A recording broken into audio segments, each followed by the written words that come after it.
俺の責務を全うする。ここにいる者は誰も死なせない。炎の呼吸、奥義。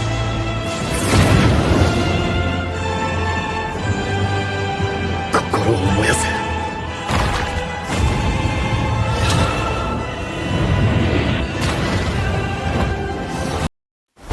Set your heart ablaze. Overcome your limits. Whenever I think of Kyojuro Rengoku, those are the first words that come to my mind. But what does it mean to set your heart ablaze? All I know is that Rengoku lived his life and died his death with his heart ablaze. And for the longest time, I tried to figure out what made him so great and how one can emulate such a man. For the past 7 months, I've been trying to figure out just that. And in this video, I will attempt to show you guys what makes this man so great and what we can learn from him. So set your heart ablaze and enjoy this video. One thing that immediately caught my eye with Rengoku was his appearance. He looked so cool with that white cape with flames at the bottom of it. He looked just like the 7 Hokage. And alongside that cool appearance came his ridiculous strength. I mean, we're talking about the guy that shook a train just by dashing forth. The guy that one-shotted 2 demons in less than 5 minutes. The guy that split blitz a speed demon while being just a human. And this same guy was doing those crazy feats with a big smile on his face. When I first watched the Mugen Train movie, I literally thought this guy was going to be like, have no fear because I am here, just like All Might. This leads to the second thing that caught my eye. His personality. This man is always smiling. However, he can instantly switch to serious when needed. Am I? Everything this man did was with strength and energy. The way he ate, the way he spoke, the way he fought, even the way he slept. His energy was so contagious. Rengoku is a good person, a kind soul, not to be mistaken for one of those nice guys, because he will tell you how it is. He would never lie, he will always be honest. One trait that I really wanted to get from Rengoku was to find the right balance between being assertive and kind and nice, warm and caring at the same time. He managed to do that in a way that was so effortless.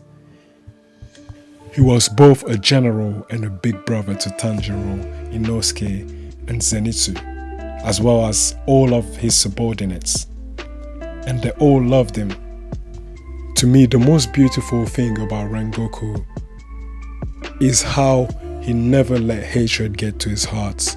He always answered evil with good. The reason why Rengoku even decided to become a Hashira was to please his father that abandoned him after the death of their mother. In his mind, his father's abandonment of him and his little brother was because he was depressed. And maybe he thought to himself, if I become a Hashira, maybe my dad will find hope again. Even though his father was downright abusive to him and his little brother, he'll still have a good image of him in his mind and respect him. Even when that little girl threw a bento box in his face, he still smiled, took the bento, ate it and said, "Am I?" And then asked the girl if she was alright. This is what I love about Rengoku. He's strong, but he knows how to be caring. He knows how to forgive. Justice. Justice is something so important to Rengoku. As one YouTuber previously said, Rengoku doesn't fight for grudge, revenge, or some personal cause. He fights for justice to protect the weak against the demons. And that's very noble. To me, he's the definition of a true hero compared to all of the other Hashiras. Not to take away from them, but his motives are amongst the purest. One thing we can learn from Rengoku also is, despite the fact that he can be odd at times, he's still cool. Even when he was on the train shouting, "Humai, Humai!" and everyone was looking at him crazy, when he saved them, he earned their respect. Even though people might think you're weird at first, if you're truly yourself, without shame, they will come to like you and respect you. An admirable thing about Rengoku is the fact that he will do what he has to do, no matter what the cost is. For instance, against the fruit demon in Rengoku Gaiden, this man literally ruptured his own eardrum in order to fight that demon. Rengoku doesn't care what it cost him, as long as he's able to fulfill his duty. That is the true definition of selflessness. The fact that he's ready to lay it all on the line is the reason why everybody respects him. The biggest testament of this trait of Rengoku is during his fights against Akaza. Both grown old and passing away, these are things that make being a human being beautiful. Those may seem like weaknesses to you, but our lives are more precious and honorable because of them. You see, true strength does not only refer to the physical body. This boy is not weak. Don't insult him. Let me make this clear. The two of us will never see eye to eye.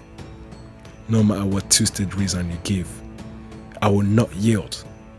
Rengoku versus Akaza. It is in this fight that we truly learn about Rengoku's strength, the extent of his power. And not only his physical power, but the strength of his spirits, his fighting spirits. When Akaza sees him, he instantly realized that this is the real deal. Akaza is the opposite of Rengoku, but yet they're so similar. Akaza is the fourth strongest demon, third upper moon. Rengoku is one of the strongest Hashiras. Akaza only fights for himself to get stronger. Rengoku fights to protect the weak.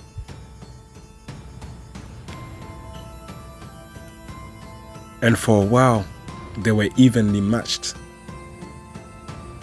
However, one thing I realized alongside Rengoku is that as much as it hurts, Akaza was stronger because of his stamina and his experience. Rengoku manages to inflict several critical blows, even sending Akaza flying across the forest. However, Akaza keeps on regenerating, and Rengoku does not. His damages are lethal and permanent. And we come to the conclusion that this is a fight that Rengoku might not win. And Rengoku himself realizes that. And for a second, you see pure exhaustion and fatigue.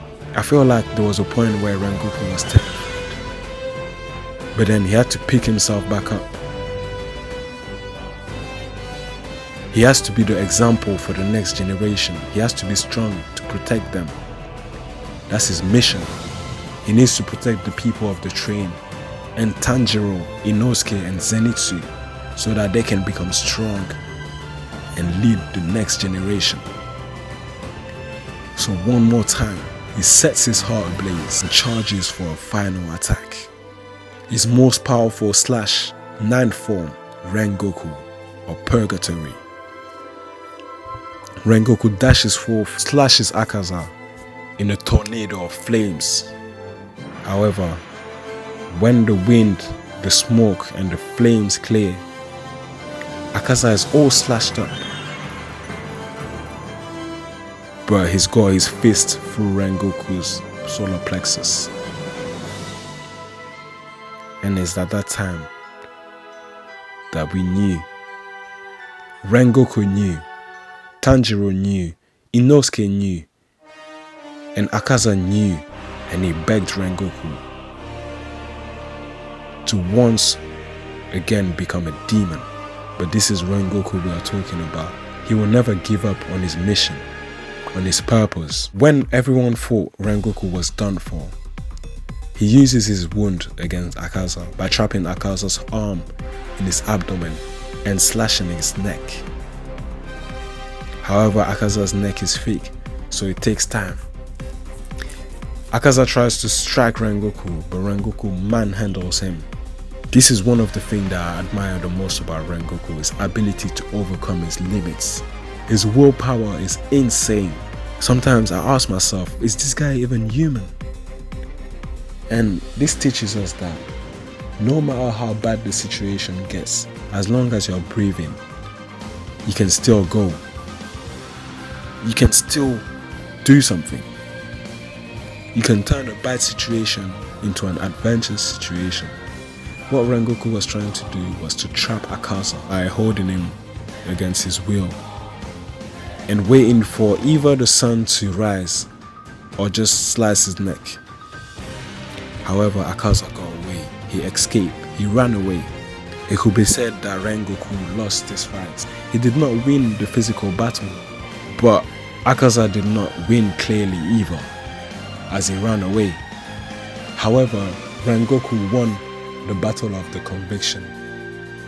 He managed to set out what he came for, protecting the 200 passengers of the train. Not a single one of them died, and that's remarkable. In the end, this wound was fatal to Rengoku. But before he left, before he died, he made sure he did one more thing, which was to pass his will onto the next generation. Even though Rengoku was short-lived, the fire he ignited in people's heart is eternal. The fire he ignited in my heart will never die. And I hope that one day I'll pass on that fire to other people, and they will do the same to the next generation too. To end this video, I'll just play a clip of what Rengoku told Tanjiro, Inosuke and Zenitsu before he passed away. Thank you for listening to me. It was your boy Tenemsco, and I'm out. If you are feeling disheartened, that you are somehow not enough, set your heart ablaze. Dry your eyes and look ahead. You may feel like digging your heels in, but the flow of time waits for no one. It won't patiently stand by as you grieve. Don't feel bad that I'm going to die. As a Hashira, it's natural I'd protect you all. The young buds must be allowed to bloom. Any other Hashira would have done the same as I. You must continue to grow. And eventually, you will end your age by becoming the next Hashira. I believe in each and every one of you.